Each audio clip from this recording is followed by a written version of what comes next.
आज हम अगला lesson long walk to freedom करने जा रहे हैं, जो कि नेल्सन मंडेला द्वारा लिखा गया था। ये जो नेल्सन मंडेला जी थे, आपने इनका नाम काफी बार सुना होगा। ये जो पिक्चर है ये उन्हीं की है और ये उन्हीं के द्वारा लिखी गई बुक है लॉन्ग बैक टू फ्रीडम, जो कि उनकी ऑटोबायोग्राफी थी। और उन्हीं में से कुछ एस्पेक्ट लेके जहाँ पे आपका लेसन लिखा गया है। ये जो नेल्सन मंडेला जी थे, ये साउथ अफ्रीका के पहले प्रेसिडेंट थे। और इन्होंने जैसे कि हमारे जहाँ फ्रीडम के लिए काफी सारी जद्दोजहद की गई आजादी के लिए, वैसे ही साउथ अफ्रीका में भी काफी वहां पे भी ऐसी प्रॉब्लम्स थी फ्रीडम को लेके। तो वहां पे भी इन्होंने काफी सारा रोल निभाया उसके बीच में। वहां पे जो भेदभाव था वो गोरे और कालों के बीच में था। वाइट जो लोग थे और ब्लैक जो लोग थे उनके बीच में लड़ाई थी। और इन्होंने जब से ये पैदा हुए थे, इन्होंने देखा था कि काफी जो वाइट लोग हैं वो अपने आप को सुपीरियर समझते हैं ब्लैक से। तो इन्होंने जैसे जैसे बड़े हुए तो इनके दिमाग में वो बात थी और फिर इन्होंने उसके लिए लड़ना शुरू किया। और काफी सारे लोग फिर उनके साथ जुड़ते गए इस आजादी की लड़ाई में। और बाद में ये जब इनको आजादी मिली और जो पहले साउथ अफ्रीका के पहले ब्लैक प्रेसिडेंट के तौर पे चुने गए। और इसी लड़ाई में जो उनको जो प्रॉब्लम्स हुई, जो भी हुआ, उन्होंने जो प्रॉब्लम्स फेस की, कौन कौन लोग उनके साथ जुड़ते गए, ये सब चीजें उन्होंने इस बुक में लिखी और लोगों के साथ शेयर करना चाहिए। तो आज हम इस चैप्टर को पढ़ेंगे। 10th day 10th May dawned bright and clear. Dawned होता है जैसे सुबह दिन चढ़ता है, उसको बोलते हैं। 10 मई का दिन था। ये जो प्रेसिडेंट की जो शपथ लेनी थी उस दिन के बारे में उन्होंने शुरू किया था वो लिखना अपनी बुक में। और वही बात उन्होंने जहां से शुरू की है इस लेसन में। उस दिन जब उन्होंने शपथ ली, वो पहले ब्लैक प्रेसिडेंट बने। तो वो कौन सा दिन था? 10th मई का दिन था, जब दिन चढ़ा। बड़ा बड़ा साफ और क्लियर दिन था। For the past few days, I have been pleasantly by dignitaries, besighted by dignitaries and world leaders who were coming to pay their respect before the inauguration. वो बोलते हैं I had been pleasantly. Pleasantly होता है खुश, giving a sense of happy satisfaction. जब आपको दिल से कोई खुशी होती है तो उस दिन उनके साथ बड़े डिसाइडेड होता है टू बी सराउंडेड। मैंने उनके आसपास डिसाइडेड हो गया, उनके आसपास बहुत सारे लोग डिग्नेटरीज होते हैं, बड़े बड़े लोग। Person consider to be important because of high rank और ऑफिस। वो इंसान जो किस हिसाब से बड़े, मतलब कि उनका रैंक काफी हाई होता है, कि वो हाई पोस्ट पे होते हैं, उनको डिग्नेटरीज बोला जाता है। And the world leaders, leaders हो गए नेता लोग, who were coming to pay their respect। जो सब लोग उस दिन वहां पे आए थे जब ये इनॉग्रेशन होना था, जिस दिन उनको शपथ देनी थी, वो लोग सब जहाँ इकट्ठे हुए थे। The inauguration would be the large gathering ever of the international leaders on South African soil। उन्होंने कहा ये जो इनॉग्रेशन, ये जो शपथ वाला जो दिन था, ये सबसे बड़ी गैदरिंग, गैदरिंग होता है बहुत सारे जब लोग इकट्ठे हो जाते हैं, ये सबसे बड़ी गैदरिंग थी इस साउथ अफ्रीकन सॉइल पे पहली बार। This ceremonies took place in the lovely sandstone. ये जो सेरेमनी थी, ये जो शपथ होनी थी, ये कहाँ पे होने वाली थी? Lovely sandstone. सैंडस्टोन बिल्डिंग जो थी वो सैंडस्टोन से बनी हुई थी। Sedimentary rock consisting of sand और quartz grains minted together, typically red, yellow और व्हाइट इन कलर। ये जो सैंडस्टोन किसको बोलते हैं हम लोग? कोई भी रॉक सैंड से बनी हुई चीज जो कि सीमेंटेड में मिक्स करके उसको बनाया गया होगा, जिसका कलर कोई भी हो सकता है, जैसे रेड, येलो या ब्राउन, कोई भी कलर का हो सकता है। एम्फी थिएटर, बिल्डिंग का नाम एम्फी थिएटर था। An open air theatre, theatre आपको पता है, ठीक है जी। वो काफी बड़ी वाली बिल्डिंग थी। Found by the union buildings in Pretoria. काफी सारी जूनियर बिल्डिंग्स, मैंने वहाँ काफी सारी बिल्डिंग्स थी, जिनके बीच में से एक बिल्डिंग थी सैंडस्टोन एम्फी थिएटर। जो ये सब सेरेमनी थी कहाँ पे होने वाली थी? प्रिटोरिया। प्रिटोरिया जो थी वो साउथ अफ्रीका की राजधानी थी।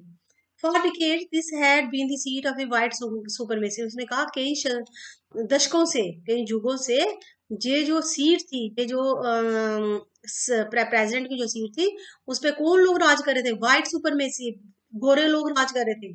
सुपरमेसी कहते थे स्टेट और condition of being superior to all others in authority, power और स्टेटस। वो लोग अपने आप को सुपीरियर समझते थे, सुपरमेसी होगी सुपीरियर समझना अपने को। And now it was the site of the rainbow gathering of different colours and nation. और अब जो इनॉग्रेशन होने वाली थी इसमें रेनबो गैदरिंग हो गए, इकट्ठे होना। रेनबो मीन्स जैसे रेनबो में सब कलर्स होते हैं, वैसे जहाँ भी सब कलर्स के लोग इकट्ठे हुए थे, कलर्स के और नेशंस के, हर देशों के, for the installation of the south African first democratic non racial government. क्यों वहां वो लोग सब जहाँ इकट्ठे हुए थे? क्योंकि जहाँ पहली साउथ अफ्रीका की पहली लोकतांत्रिक नॉन रेशियल होता है, भेद रंग से हम जो भेदभाव करते हैं, ऐसा कोई भी रंग भेद नहीं होगा, ऐसी वाली गवर्नमेंट यहाँ पे बनने जा रही थी। On that lovely autumn day I was accompanied by my daughter जिनैनी।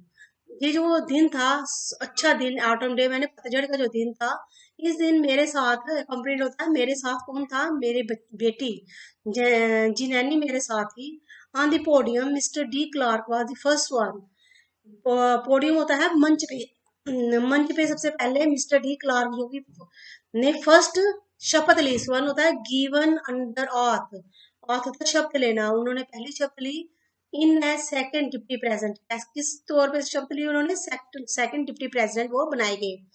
Then Thabo Mbeki was sworn in as first deputy president. इसके बाद इनको फर्स्ट प्रेसिडेंट बनाया गया, फर्स्ट डिप्टी प्रेसिडेंट। अब किसकी टर्न थी? अब नेल्सन मंडेला जी की टर्न थी। When it was my turn, उन्होंने कहा जब मेरी टर्न आई, आई प्लेज्ड होता है शपथ लेना, committed by Solomon promise.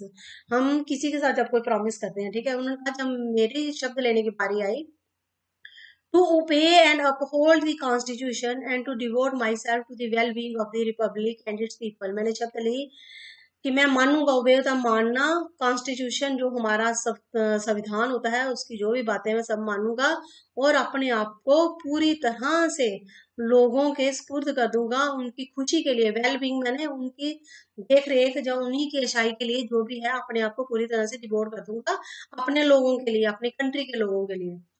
To the assembled, assembled होता है जो लोग वहां इकट्ठे होते, असेंबल होता है इकट्ठे होना। Gather together in one place for a common purpose, gather हो गए इकट्ठे होना किसी एक काम के लिए। Guest and the watching world, to the assemble guest and watching world, वो कहते हैं जितने भी यहाँ गेस्ट इकट्ठे हुए हैं, जब वो लोग जो हमें देख रहे हैं, आई सेड मैंने बोला, today all of us do by our presence here. हम सब जहाँ पे जो भी शब्द ले रहे हैं, जो भी जहाँ इकट्ठे हुए हैं, confer glory and hope, confer हो गया ग्रांट, ग्लोरी तो ऑनर, हम आशा करते हैं, and hope to newborn liberty, जो हमें जो लिबर्टी जो हमें फ्रीडम मिली है, इसका हम अच्छी तरह से इस्तेमाल करेंगे। Out of the experience of an extra ordinary human disaster, जो हमने कई सदियों तक जो ह्यूमन डिजास्टर हो गया जो हमारे पे डेट लास्टेड टू लॉन्ग, जो काफी देर तक चलते रहे, must be born a society of which all humanity will be proud. और इससे जो आज सोसाइटी बनी है, इस पे ह्यूमनिटी होती है इंसानियत, इंसानियत भी प्राउड करेगी, फख्र करेगी कि हमने ये लड़ाई लड़ी और आज हम लोग इस स्टेज पे पहुंच गए। वी हु वर आउटक्लास होता है मुजरिम। Because of its policy of apprehended many countries earlier broken off diplomatic relations with South Africa. उन्होंने कहा कि ये जो वाइट सुपरमेसी वाले जो भी करते थे, उससे बहुत सारे लोगों ने साउथ अफ्रीका के साथ अपने कॉन्टेक्ट जो थे खत्म कर लिए थे। Not so long so ago have today been given the rare privilege to be the host of the nations of the world on our own soil। उन्होंने कहा जो हम लोग आउटलास्ट थे, मुजरिम की तरह हमारे साथ पेश किया जाता था अपनी ही धरती के ऊपर, आज हमें ये रियल प्रिविलेज मिली है कि अपने ही उसके अपनी ही धरती के ऊपर हम इन इतने लोगों नेशंस जो हैं, लोग जो आए हैं उनको होस्ट कर रहे हैं अपनी ही धरती के ऊपर, in our own country. Own side means अपनी ही धरती के ऊपर, अपनी ही कंट्री की धरती के ऊपर। We thank all of us distinguished international guest for having come to take procession ownership, possession हो गया ownership, with the people of our country और what is after all a common victory for justice peace and human dignity. वो कहते हैं हम thank करते हैं all over distinguished international guest, जितने भी इंटरनेशनल मतलब जो बाकी देशों से भी आए हुए गेस्ट, उन सब का हम थैंक करते हैं कि वो सब लोग जहाँ पे इकट्ठे हुए, प्रोसेशन इकट्ठे होने, जब काफी सारे लोग एक जगह इकट्ठे हो जाते हैं, with the people of our country, जो लोग जहाँ हमारे पीपल, जो लोग हमारे देश के लोग हैं, वो भी सब थैंक कर रहे हैं, क्योंकि ये जो विक्ट्री है, ये जीत किसकी है? जस्टिस की, for piece and for human dignity. Dignity होता है the state of quality of being worthy और रिस्पेक्ट, किसी को हम जब लोग रिस्पेक्ट देते हैं उसको बोलते हैं। We have at last achieved our political emancipation. Emancipation हो गया the fact or purpose of being set free from legal, social और political restrictions. आज़ादी मिलना, किस तरह की आज़ादी, लीगल हो सकती है, सोशल हो सकती है, पॉलिटिकल, किसी भी तरह की आज़ादी। वो कहते हैं we have at last achieved our political, हमें लास्ट में आके आज़ादी मिल ही गई। We pledged our self to liberate, हम शब्द लेते हैं, प्लेज्ड आगे भी मैंने आपको पीछे बताया, प्लेज्ड होता है शपथ लेना। हम सब शब्द लेते हैं to liberate all over people, liberate हो गया रिलीज करना, फ्री करना किसी को, हम अपने लोगों को फ्री करेंगे from the continuing bondage. Bondage होता है the state of being a slave, slave हो गया जैसे किसी को हम लोग बंदी बना के रखते हैं, ठीक है। वो कहते हैं हम जितनी भी कंटिन्यू बॉन्डेज है, लोगों की जो बॉन्डेज थी, लोगों को जो बंदी बना के जैसे रखा गया, चाहे वो पॉवर्टी से हो, गरीबी, पॉवर्टी और गरीबी से हो, डिप्राइवेशन से हो, lack of material benefits means जैसे भूख को बोलते हैं डिप्राइवेशन, तो जैसे भूख से हो, मतलब कि कोई भी भूखा नहीं सोएगा। सफरिंग्स, और भी किसी तरह का दुख होता है। जेंडर मैंने लिंग भेद अगर किसी के साथ हो, एंड अदर डिस्क्रिमिनेशन, और किसी भी तरह की डिस्क्रिमिनेशन, बीइंग ट्रीटेड डिफरेंटली और अनफेवरेबली, ठीक है। किसी के साथ किसी भी तरह का भेदभाव हम लोग सहन नहीं करेंगे। मैं इस सब चीजों को खत्म करने की कोशिश करूंगा। Never never and never again shall it be that this beautiful land will again experience the oppression. वो कहते हैं नहीं, कभी भी, अभी कभी भी ऐसा नहीं होगा कि जो मेरी ब्यूटीफुल सुंदर जो धरती है, इसके ऊपर कभी भी ऐसा एक्सपीरियंस, फिर से ऐसा एक्सपीरियंस नहीं होगा जैसे कि उनके साथ आगे ट्रीट किया जाता है। ऑपरेशन होता है प्रोलॉन्ग क्रूअल और अनजस्ट ट्रीटमेंट और एक्सपीरियंस ऑफ अथॉरिटी, किसी भी तरह की इनजस्टिस जो है वो नहीं सही जाएगी वन बाय अनदर, एक के प्रति दूसरे की नहीं सही जाएगी। The sun shall never set on so glorious है बर्थी ऑफ और ब्रिंग फेम और एडमिरेशन ए ह्यूमन अचीवमेंट। ये जो सूरज जो आज चढ़ा है वो अब कभी भी डूबेगा नहीं, मीन्स जो आज ये हमें आजादी मिली है, जो इंसानियत को जो आजादी मिली है वो कभी भी खत्म नहीं होगी। Let freedom reign, God bless America. Reign होता है रूल करना, किसी के ऊपर रूल करना, शासन करना।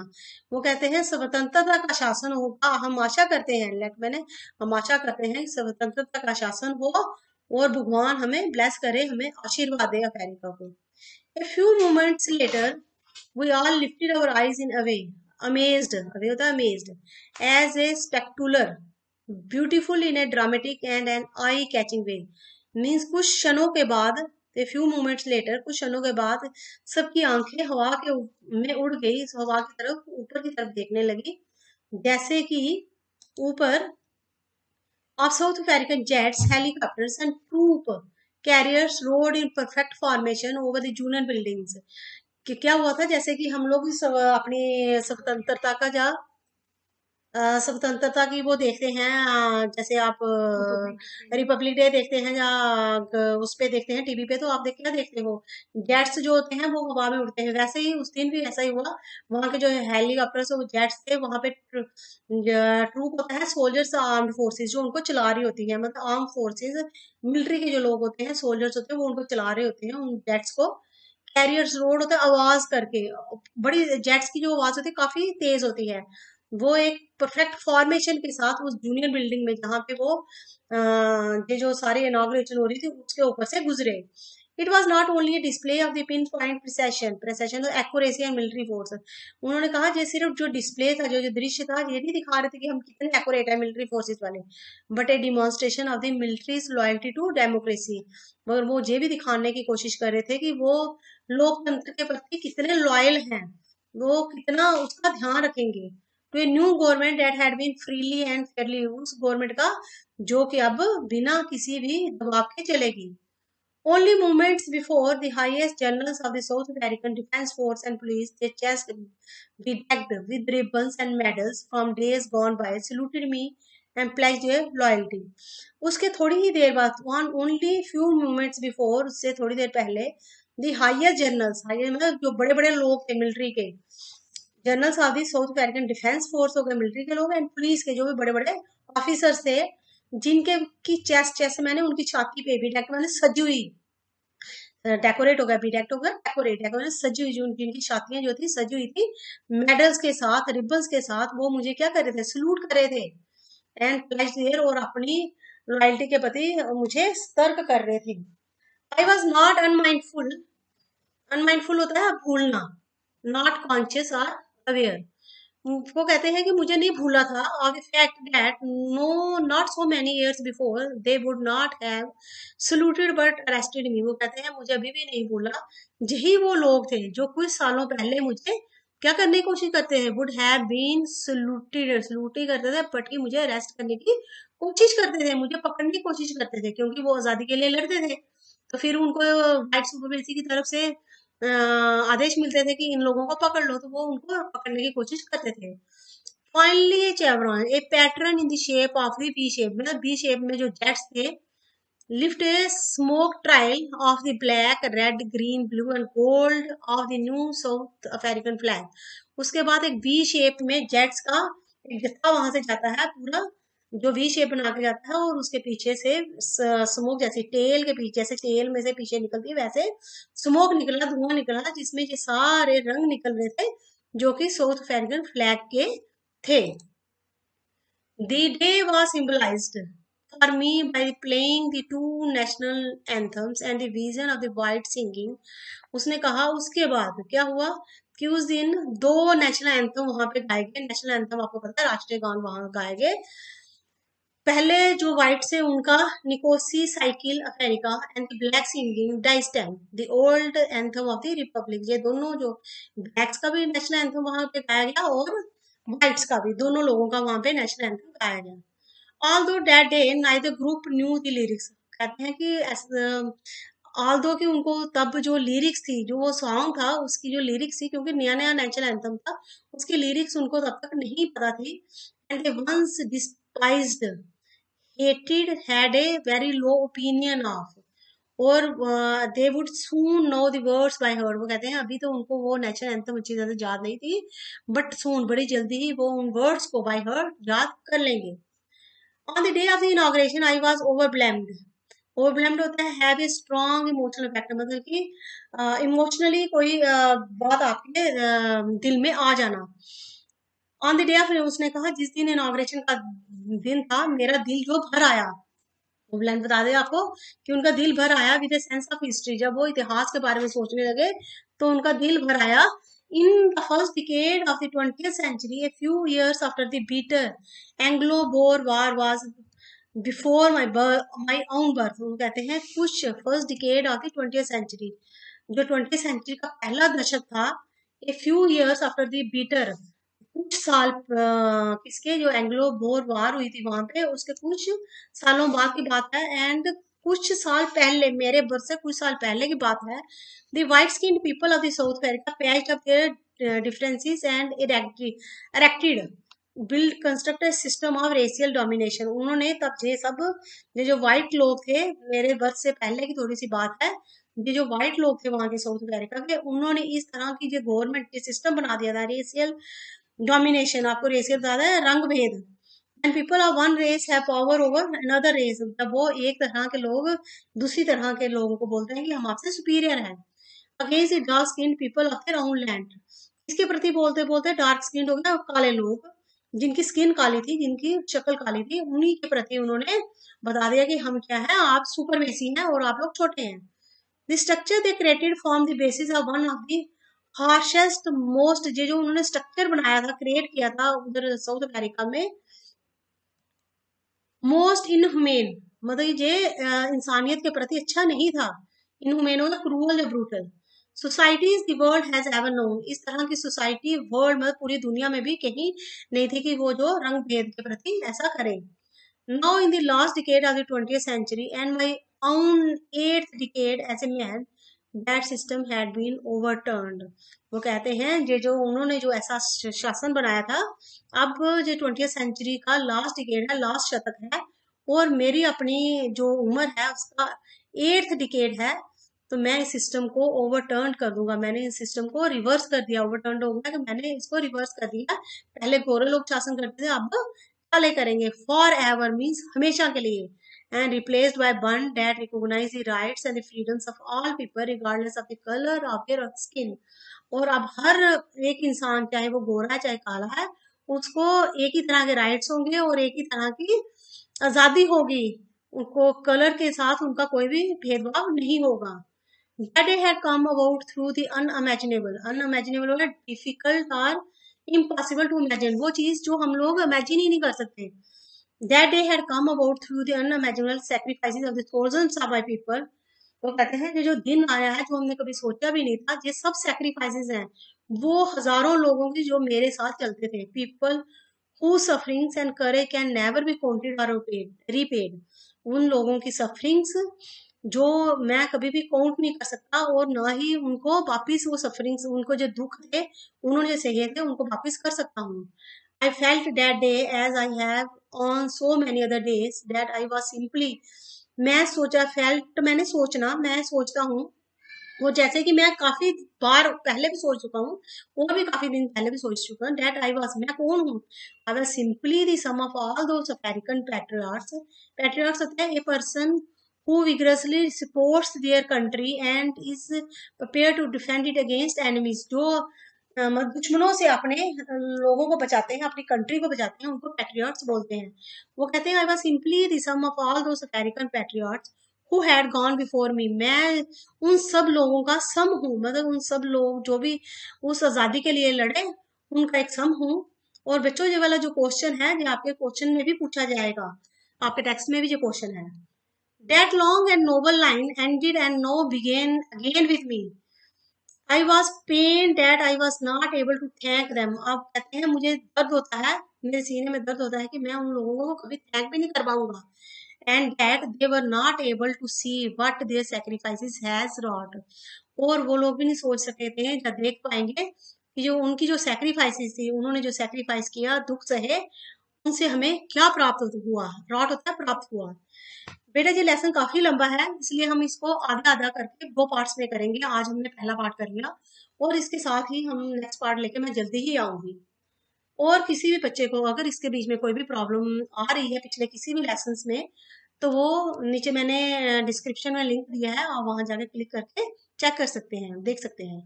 और अगर फिर भी इस लेसन में आपको कोई प्रॉब्लम है, डाउट है, तो आप कमेंट कीजिए, मैं जल्दी उसकी रिप्लाई करने की कोशिश करूंगी। Thank you and have a nice day.